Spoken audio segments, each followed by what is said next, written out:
Hello बच्चों, कैसे हैं आप। मैं हूं आरजे सर और अपन डिस्कस कर रहे हैं यहाँ पर रे ऑप्टिक्स, किरण प्रकाशिकी। अब तक क्या अपन ने पढ़ा है प्रकाश का परावर्तन, और अभी अपना टॉपिक चल रहा था प्रकाश का अपवर्तन।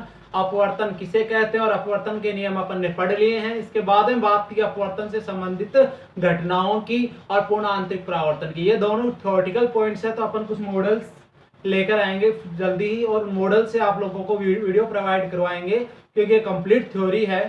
तो जो आज अपन अपना नया पॉइंट प्रकाश के अपवर्तन में ही शुरू करने जा रहे हैं वो होगा लेंस।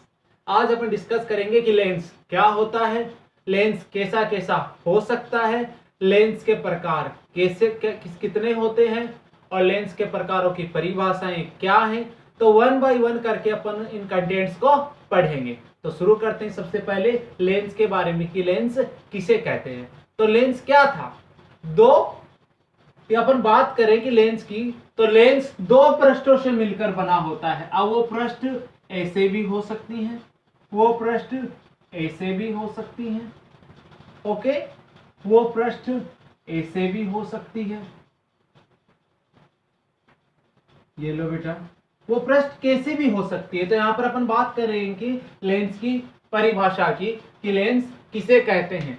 तो दो अपवर्तक पृष्ठों से घिरा हुआ। अब अपन को पता है लेंस की बात करें, दो दो पृष्ठ बना ली है, और दोनों ही पृष्ठ कैसी पृष्ठ होंगी, ये अपवर्तक पृष्ठ होंगी। कैसी पृष्ठ है बेटा, ये अपवर्तक पृष्ठ है। तो दो अपवर्तक पृष्ठों से घिरा हुआ पारदर्शी माध्यम लेंस कहलाता है। इधर भी दो अपवर्तक पृष्ठों से घिरा हुआ पारदर्शी माध्यम लेंस है, यहां भी दो अपवर्तक पृष्ठों से घिरा हुआ पारदर्शी माध्यम क्या है बेटा, लेंस कहलाता है। तो लेंस किसे बोलेंगे, दो अपवर्तक पृष्ठों से घिरा हुआ पारदर्शी माध्यम लेंस कहलाता है। अब बात करें कि लेंस कैसे कैसे हो सकते हैं। तो लेंस गोलाकार हो सकते हैं। कैसे हो सकते हैं बेटा, यहां पर लेंसों की बात कर रहे हैं अपन। लेंस गोलाकार हो सकते हैं, लेंस बेलनाकार हो सकते हैं, लेंस परवलयाकार हो सकते हैं।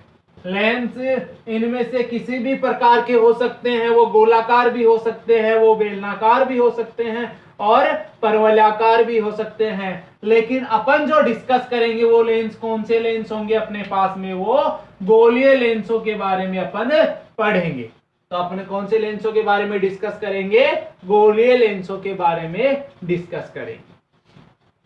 अब बात करें, ये जो लेंसों की बात अपन करने जा रहे हैं, इसके अंदर अपन ने क्या बोला कि दो अपवर्तक पृष्ठ हैं। इसका मतलब अपवर्तन की घटना कितनी बार हो रही है, दोनों पृष्ठों पर हो रही है, दोनों पृष्ठों पर अपवर्तन की घटना हो रही है। इसका मतलब ऐसे जाएगा, यहां पर प्रकाश की किरण सबसे पहले जहां जिस पृष्ठ पर आपतित होती है उस पृष्ठ को क्या बोला जाएगा, प्रथम पृष्ठ कहा जाएगा। प्रथम पृष्ठ कौन सा पृष्ठ होगा, जहां पर प्रकाश की किरण आपतित होती है, मतलब पहला अपवर्तन जहां से होगा उस पृष्ठ को कौन सा पृष्ठ बोलोगे आप, प्रथम पृष्ठ बोलोगे। और दूसरी बात, जहां से प्रकाश की किरण बाहर निकलती है, मान लो यहां से कोई प्रकाश की किरण बाहर निकल रही है, ऐसे यहां से फोकस से इस प्रकाशीय केंद्र से बाहर निकल रही है, तो यहां पर क्या हो रहा है, दूसरा अपवर्तन हो रहा है। कौन सा अपवर्तन हो गया बेटा, यहां पर दूसरा अपवर्तन होगा। तो यह पृष्ठ कौन सा पृष्ठ कहलाएगा, द्वितीय पृष्ठ कहलाएगा। जहां प्रकाश की किरण आपतित होती है वहां पहला अपवर्तन हो रहा है तो उसको प्रथम पृष्ठ बोलेंगे। जहां प्रकाश की किरण बाहर निकल रही है वहां द्वितीय अपवर्तन हो रहा है तो उसको कौन सा पृष्ठ बोला जाएगा, द्वितीय पृष्ठ बोला जाएगा। ये तो बात थी लेंस किसे कहते हैं और लेंसों के पृष्ठों के बारे में। अभी अपन बात करें लेंस के प्रकारों की। तो लेंस जो होते हैं वो दो प्रकार के होते हैं। कितने प्रकार के होते हैं बेटा, लेंस दो प्रकार के होते हैं। एक तो जो होता है वो होता है उत्तल लेंस। कौन सा लेंस होता है, एक उत्तल लेंस होता है, एक होता है अवतल लेंस। अपन ने दर्पण जब पढ़ा था दर्पण में अपन ने देखा था, एक तो अवतल दर्पण था अपने पास में, एक उत्तल दर्पण था। अभी अपन लेंस की बात करें, नाम तो वही दोनों है, एक तो उत्तल लेंस हो गया, एक अवतल लेंस हो गया। मैंने बताया था कि दर्पण में अपन अवतल दर्पण को मेनली पढ़ेंगे, लेंस में अपन उत्तल लेंस को मेनली पढ़ेंगे। तो सबसे पहले अपन किसकी बात करेंगे, उत्तल लेंस की बात करेंगे। उत्तल लेंस किसे कहते हैं, उसके बाद में अपन बात करेंगे कि अवतल लेंस किसे कहते हैं। तो सबसे पहले बात करें उत्तल लेंस की कि उत्तल लेंस कैसे होते हैं। बेटा उत्तल लेंस वो लेंस होते हैं जो किनारे से तो पतले होते हैं, कैसे होंगे, किनारों से तो पतले होंगे लेकिन बीच में मोटे होंगे। मतलब यहां पर देखिए बेटा, ये मैंने यहां पर कोई लेंस बना दिया है, ये लो, यहां किनारों पर कैसे हैं, ये पतले हैं और बीच में कैसे हैं, मोटे हैं। ऐसे लेंस कौन से लेंस कहलाएंगे, उत्तल लेंस कहलाएंगे। तो उत्तल लेंस की परिभाषा क्या हो जाएगी, ऐसे लेंस जो किनारों पर तो पतले होते हैं और बीच में मोटे होते हैं, उत्तल लेंस कहलाते हैं। फिर अवतल लेंस कौन से लेंस होते हैं, इनके उल्टे हो जाएंगे, जो किनारों पर तो मोटे होंगे। ये लो बेटा, किनारों पर से तो जो मोटे होते हैं और जो बीच में पतले होते हैं। तो किनारों से मोटा बना दिया, बीच में पतला बना दिया। तो ऐसे लेंस कौन से लेंस कहलाएंगे, अवतल लेंस कहलाएंगे। तो लेंस को अपन ने कितने भागों में बांटा, लेंस को दो भागों में बांटा है कि एक तो उत्तल लेंस होता है, एक अवतल लेंस होता है। उत्तल लेंस कौन से होते हैं, जो किनारों से पतले और बीच में मोटे होते हैं। अवतल लेंस कौन से होते हैं, जो किनारों पर मोटे और बीच में पतले होते हैं, अवतल लेंस कहलाते हैं। अब अपन डिस्कस करेंगे कि उत्तल लेंस से प्रतिबिंब निर्माण के लिए स्थितियों के बारे में, फिर अवतल लेंस से प्रतिबिंब निर्माण की स्थितियां। तो अपनी जो नेक्स्ट हेडिंग होगी वो होगी उत्तल लेंस से प्रतिबिंब निर्माण। तो आप इनको देख लीजिए।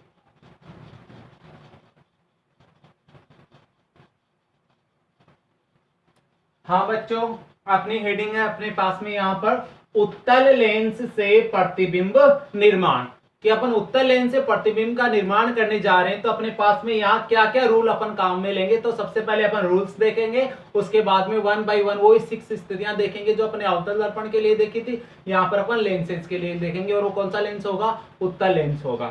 देखिए बेटा, रूल फर्स्ट इसकी बात करने जा रहे हैं अपन, पहले रूल की बात करने जा रहे हैं। उत्तल लेंस कौन सा था, उत्तल लेंस अपन ने बताया किनारों से पतला और बीच में मोटा था, वो उत्तल लेंस है। यहां पर अपन कोई भी ले लेते हैं अपना मुख्य अक्ष, तो यहां पर ये हो जाएगा अपना प्रथम फोकस F और इधर दूरी हो जाएगी 2F। वहां F और C ले रहे थे, यहां पर F और 2F लेंगे। तो इधर भी होगा F डैश ले लेते हैं और इधर ले लेंगे 2F डैश ले लेंगे।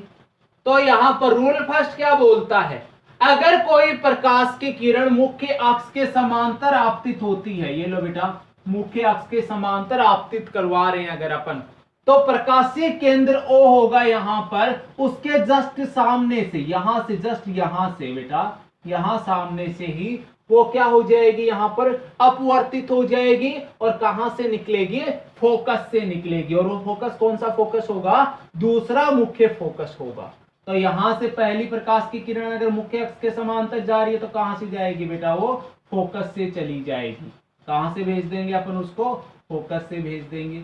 ये लो साहब, अपन ने उसको कहां से भेज दिया है, फोकस से भेज दिया है। तो पहला रूल क्या हो गया, मुख्य अक्ष के समांतर आपतित प्रकाश की किरण दूसरे मुख्य फोकस से गुजरेगी।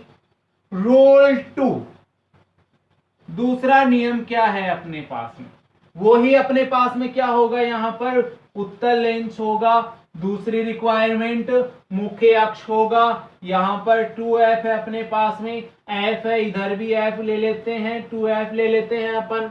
तो यहां पर प्रकाशीय केंद्र O हो जाएगा। अगर अपन बात करें कोई भी प्रकाश की किरण प्रकाशीय केंद्र O से अगर गुजर रही है, अगर इस पॉइंट से कोई प्रकाश की किरण गुजरेगी, दूसरी किरण अपन हमेशा इधर से भेजेंगे, और जब दूसरी किरण को O से अगर अपन भेज रहे हैं तो बिना विचलित हुए सीधी निकल जाएगी। क्या हो जाएगा, मान लो कोई प्रकाश की किरण यहां से जा रही है और कहां से निकल रही है, प्रकाशीय केंद्र O से, तो वो बिना विचलित हुए क्या हो जाएगी, सीधे निकल जाएगी। तो पहला रूल तो था समांतर आपतित प्रकाश की किरणें मुख्य अक्ष के दूसरे मुख्य फोकस से निकलेगी। दूसरा रूल क्या हो गया है, प्रकाशीय केंद्र पर आपतित प्रकाश की किरण कहां से निकलेगी, बिना विचलित हुए सीधे निकल जाएगी।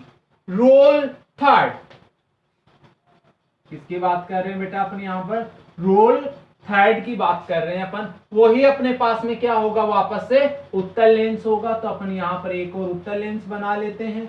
यहां पर अपने पास में हो जाएगा मुख्य अक्ष, इधर हो जाएगा 2f, इधर ले लेते हैं अपन f, इधर हो गया f और इधर हो जाएगा 2f। तो इनको डेश से रिप्रेजेंट कर देते हैं अपन। यहां पर अगर मान लो कोई भी प्रकाश की किरण पहले मुख्य फोकस से निकलेगी, कहां से निकल रही है, पहले मुख्य फोकस से अगर कोई प्रकाश की किरण निकल रही है तो प्रकाशीय केंद्र O के जस्ट सामने जाएगी। वो जैसे ही तो यहां से क्या हो जाएगी, वापस से अपवर्तित हो जाएगी, और यहां से जब अपवर्तित होगी तो वो मुख्य अक्ष के समांतर हो जाएगी। यानी प्रथम फोकस से निकलने वाली प्रकाश की किरण मुख्य अक्ष के समांतर हो जाएगी। कब हो जाएगी, जब इसका अपवर्तन होगा। तो अपने पास में यहाँ तीन नियम होंगे, तीन रूल होंगे, जिनकी सहायता से अपन क्या करेंगे, उत्तल लेंस से प्रतिबिंबों का निर्माण करेंगे। वो तीन नियम अपने पास में क्या क्या है। पहला नियम, पहली प्रकाश की किरण, मान लो अपन कोई भी प्रकाश की किरण हो, चाहे अगर उसको मुख्य अक्ष के समांतर आपतित करवा रहे हैं तो वो कहां से गुजरेगी बेटा, दूसरे मुख्य फोकस से गुजरेगी। दूसरा नियम अपने पास में क्या होगा, अगर O से कोई प्रकाश की किरण जा रही है तो कहां से जाएगी, O से सीधे निकल जाएगी बिना विचलन के। तीसरा नियम अपना क्या है, अगर कोई प्रकाश की किरण पहले मुख्य फोकस से गुजर चुकी होती है तो अपवर्तन के बाद मुख्य अक्ष के समांतर हो जाएगी। ये थे अपने पास में तीन नियम। अभी अपन यहाँ पर एक स्थिति और डिस्कस कर लेते हैं। उसके बाद में जैसे अपने अवतल दर्पण के लिए चले थे वैसे वैसे आप f 2f इनको मानते हुए पॉइंट्स पूरी 6 की 6 स्थितियां बना सकते हैं। तो पहली स्थिति करेंगे जब वस्तु अनंत पर स्थित हो। आप इन नियमों को एक बार नोट कर लीजिए।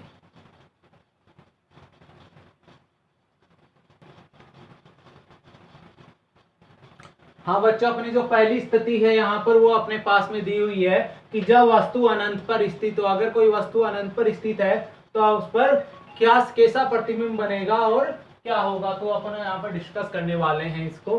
तो देखिए, जब वस्तु अनंत पर स्थित हो, अपन यहाँ पर किसको डिस्कस कर रहे हैं, यहाँ पर उत्तल लेंस को डिस्कस कर रहे हैं। तो सबसे पहली रिक्वायरमेंट अपनी क्या हो जाएगी बेटा, यहाँ पर एक उत्तल लेंस अपन को लेना होगा। तो मैं यहाँ पर कोई उत्तल लेंस ले लेता हूँ।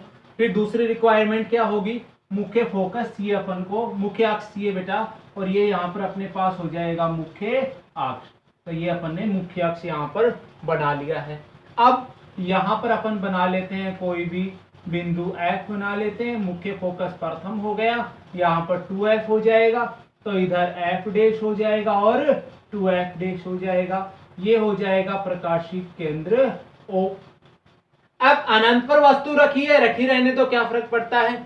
पहली प्रकाश की किरण अगर मैं O से गुजार दो या F से गुजार दो, चलो अपन पहली प्रकाश की किरण F से गुजार देते हैं साहब। ये लो प्रकाश की पहली किरण यहां से अपन गुजार देते हैं। F से जो भी प्रकाश की किरण गुजरेगी वो क्या हो जाएगी, अपवर्तन के बाद में यहां से मुख्य अक्ष के समांतर चली जाएगी। तो मैं इसको यहां से क्या कर दूंगा, इसको मुख्य अक्ष के समांतर भेज दूंगा। ये लो साहब, ये मुख्य अक्ष के समांतर चली गई है।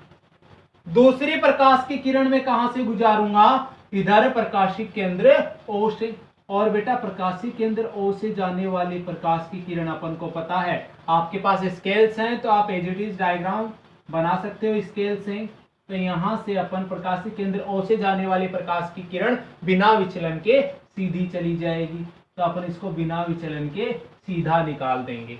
बिना विचलन के सीधा निकाल गया, यहां पर जाकर मिली है ये दोनों, यहां काटा है एक दूसरे को, इसका मतलब अपना प्रतिबिंब यहीं बनेगा।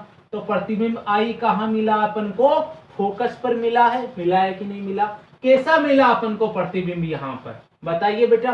प्रकृति क्या होगी प्रतिबिंब की, प्रकृति की बात करें, ये आभासी बना है कि वास्तविक बना है, तो अपन को साफ साफ दिख रहा है बेटा ये वास्तविक है। कैसा प्रतिबिंब बनेगा यहाँ पर, वास्तविक प्रतिबिंब बनेगा। सीधा है कि उल्टा है, उल्टा है यहाँ पर प्रतिबिंब, तो उल्टा हो गया है। छोटा है कि बड़ा है? छोटा है। कैसा है बेटा? छोटा है। और जो फोकस पे बनता है उसको अपन बिंदुवत भी बोलते हैं। कैसा है? छोटा है, बिंदुवत है। और कहां मिला है अपन को? फोकस पर मिला है। तो प्रकृति क्या हो गई है? वास्तविक मिला है, उल्टा मिला है, छोटा बिंदुवत मिला है और फोकस पर मिला है। अपन ने क्या किया? जब वस्तु अनंत पर स्थित तो पहली प्रकाश की किरण प्रथम फोकस से गुजारी, अपवर्तन के बाद में मुख्य अक्ष के समांतर हो गई है। दूसरी प्रकाश की किरण प्रकाश के केंद्र O से गुजारी, वो बिना विचलन के सीधी चली जाएगी। जहां दोनों वास्तव में मिलेंगी या मिलती प्रतीत होंगी वो क्या हो जाएगा? प्रतिबिंब। तो यहाँ पर प्रतिबिंब आई मिल गया है अपन को। ये तो जब वस्तु अनंत पर थी। कल अपन नेक्स्ट क्लास में और डिस्कस करेंगे इसकी अलग अलग स्थितियां, जब वस्तु अनंत और 2f के बीच में हो, वस्तु 2f पर हो, 2f और f के बीच में हो, f पर हो या f और o के बीच में हो, तो सारी की सारी स्थितियां अपन डिस्कस करेंगे 1 बाय 1। आप घर पर भी प्रैक्टिस कर सकते हैं। तो बने रहिए हमारे साथ, पढ़ते रहिए। Thank you. जय हिंद।